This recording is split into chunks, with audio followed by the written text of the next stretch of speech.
I guess we roll back to the dark side a little bit today. I think this is a highly appropriate picture for the topic I'm going to very briefly discuss. We get a lot of questions regarding why drinking human blood, and we have a lot of videos that get shared with us that pretend to give out the answer on this.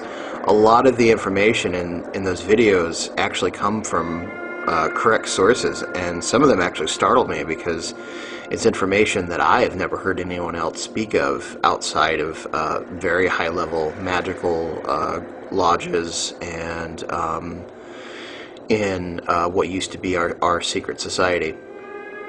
So I was startled to hear some of it. So someone out there definitely knows what they're talking about.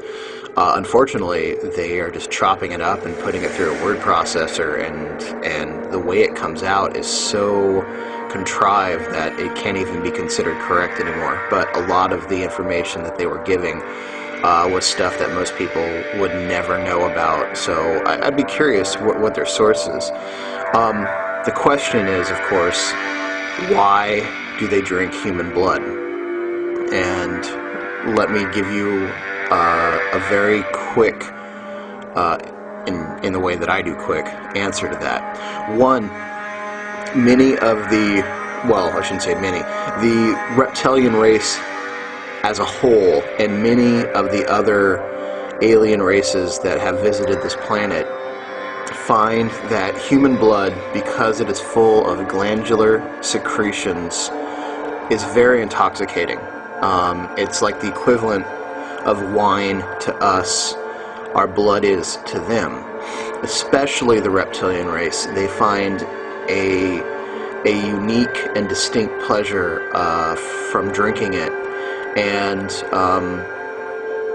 it is almost like a drug to them. I have heard tell that there's a few other alien races like the Greys and a few others who actually prefer the direct glandular secretions, especially from the pituitary gland. Now, the pituitary gland for us is where our DMT is stored. So every time that you dream, when you were born and at the point of death, the brain is saturated with the pituitary chemical DMT, and that's how you get those amazing visions.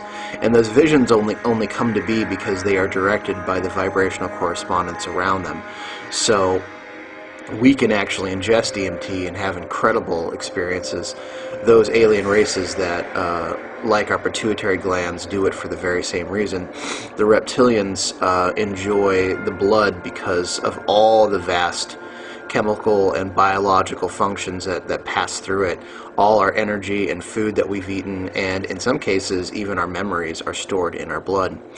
The reason that humans, or especially the Illuminati and very dark occult groups, and even idiots who don't know why and who are just sort of practicing the act of drinking blood because they're stories of vampires, which maybe one day I'll do a video about what a real vampire is, and believe me, no one will really want to be it. It's more of a energetic astral thing than a physical, but it does manifest. So keeping in mind with that, wow, my allergies are really bad today. Keeping in mind with that, if the reptilian race can get humans to drink blood, they've won those humans for life. It was much in the same way if they could convince us to give up our children for sacrifices. They knew that submission was, a footstep away. The same with drinking blood. Humans can get very, very sick from drinking human blood. There really is little to no value unless, and here's the big thing, unless that blood is saturated with adrenaline. Now, what they usually will do, now I have to say I've never been there, I've never seen it, although without going into too much detail, when I was in South America, I saw the aftermath of something that could have very well been this. They use a lot of torture, a lot of humiliation, a lot of scare tactics to get the individual who they're being going to be drank from, usually a woman They don't like particularly tough or aggressive men because the adrenaline doesn't seem to flow as much, and they don't want to fight on their hands. They usually love to have children because they don't have to drug them, and children are very susceptible for the kind of treatment that they're about to receive.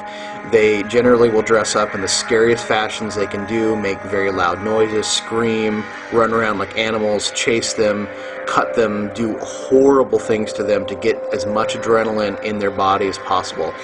And when they are ready, they don't kill the child or kill the person first. They just immediately plunge something deep enough to pierce the skin and just begin drinking. And it's such a horrible experience for this child that the spirit or soul is locked into a state of confusion and doesn't know where to go. And generally, if they're the blackest of the black type of magic, they'll steal that soul and put it to work.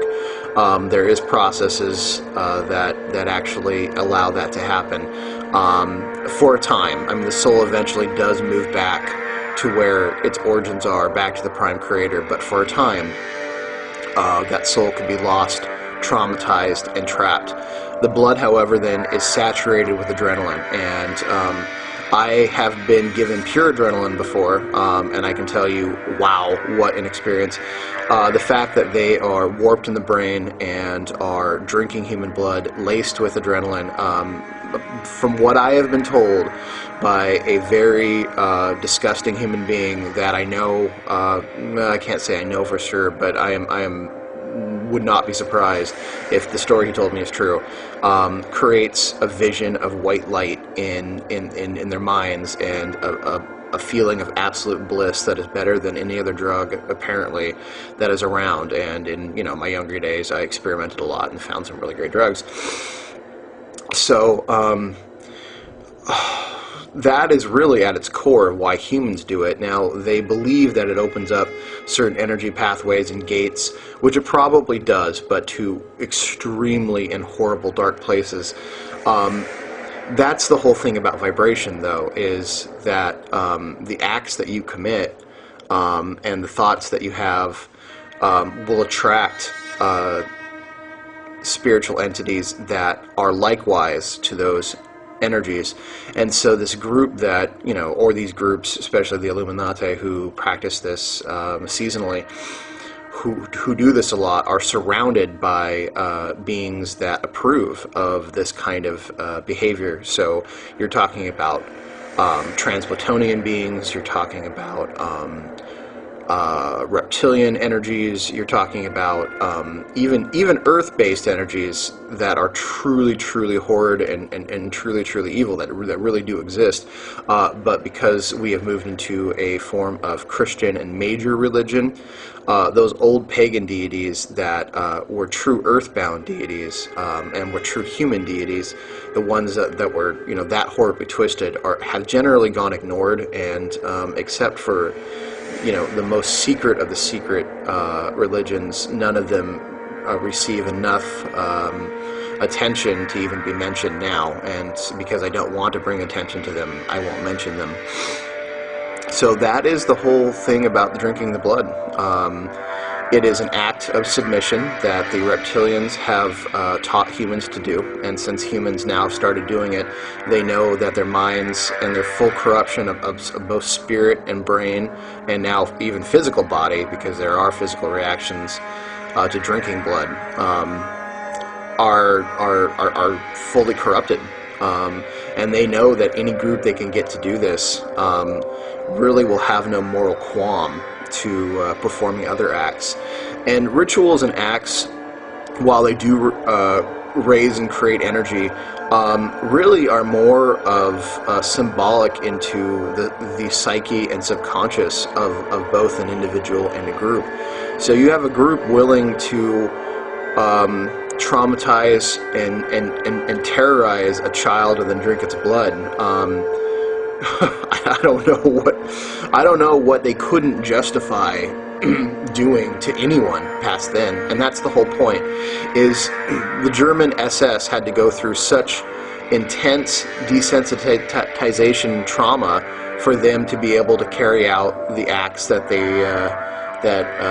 Nazi Germany wanted them to do. this is much the same way. Once you can get these people to do these horrible acts, then morally, what's stopping them from, committing global genocide? So there's the real reason for drinking blood. Maybe I'll come back and do another one with some of the more I don't know, magical-esque properties, but I wanted to tear it down to the exact reasoning.